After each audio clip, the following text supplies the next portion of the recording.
ये है telescope fish, जो देखने में कहीं से भी हमारे दुनिया के नहीं लगते, लेकिन ये एक रियल मछली है। और इसका बच्चा तो देखने में और भी अजीब लगता है, जिसे सिर्फ इसकी माँ ही प्यार करती है। साथ ही ये इतना अजीब होते हैं कि इनका बॉडी अपनी माँ से कई हफ्ते तक जुड़ा रहता है। और इस टेलीस्कोप फिश का नाम इसकी मोती जैसे आंखों की वजह से पड़ा है, जो बाहर की तरफ निकला रहता है, जिस वजह से ये अंधेरे में बिल्कुल साफ देख सकते हैं। और ये मछलियाँ ज्यादातर समुद्र के 2000 मीटर की गहराई में पाई जाती है। और इनके जबड़े तो इतने बड़े होते हैं कि अपने से बड़े शिकार को भी बड़ी आसानी से निगल लेंगे।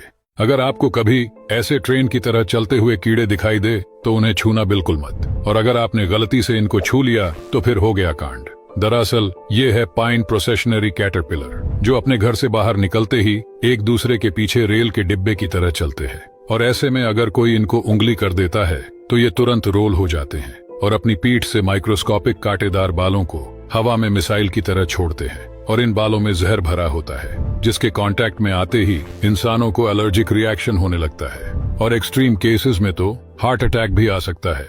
ऐसा कहा जाता है कि कार में गोल टायर की जगह चौकोर टायर भी बिना वाइब्रेशन के आसानी से चल सकता है, अगर कार को बहुत तेजी से चलाया जाए। तो इसी को वेरीफाई करने के लिए मिथबस्टर्स ने 4 स्क्वायर शेप के टायर तैयार किए और उन्होंने एक नॉर्मल कार में सेंसर लगाकर उसका वाइब्रेशन को चेक किया, तो पता चला कि 50 km/h तक कार बिना वाइब्रेशन के स्थिरता से चली। और फिर उन्होंने जब चौकोर पहियों को एक पिकअप कार में लगाकर इसका एक्सपेरिमेंट शुरू किया, और जैसे जैसे स्पीड बढ़ाई गई तो चौकोर पहिया आगे की ओर लुढ़कने लगे और हालत खराब होकर बॉडी के सारे पुर्जे ढीले हो गए। और फिर अचानक से कार का एक पहिया निकलकर कार रुक जाती है। मतलब इसे ट्राई करना तो दूर, सोचना भी काफी खतरनाक है। आइस ब्रेकर से बर्फ को कैसे तोड़ते हैं, और आखिर क्यों रशिया के पास ही पूरी दुनिया में सबसे ज्यादा आइस ब्रेकर शिप है।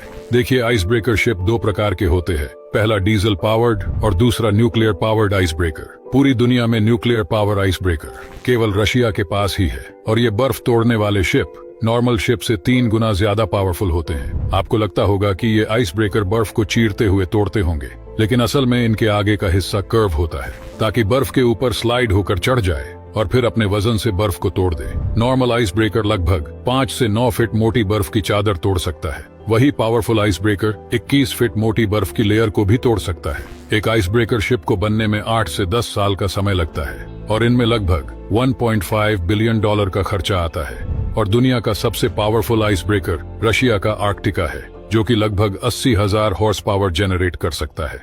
ये ह्यूमंस की बनाई हुई पहली चीज है जिसने स्पीड ऑफ साउंड को भी ब्रेक किया था, और वो और कुछ नहीं बल्कि एक व्हिप है। जब आप एक व्हिप चलाएंगे तो उसकी स्पीड ऑफ साउंड से भी दुगनी होती है, यानी लगभग ये छोटी सी चीज सोनिक बूम क्रिएट कर सकती है। सोनिक बूम यानी स्पीड ऑफ साउंड के बैरियर को ब्रेक करना। दरअसल इस व्हिप को इस तरह से डिजाइन किया जाता है कि जितनी एनर्जी आप उसके स्टार्टिंग के एंड पर दोगे, उससे दुगनी एनर्जी उसके अगले पार्ट पर जाएगी। और ऐसा करते करते उसके छोटे पार्ट पर सबसे ज्यादा वेलोसिटी अप्लाई होती है, जिसके कारण ये स्पीड ऑफ साउंड को भी ब्रेक कर देती है।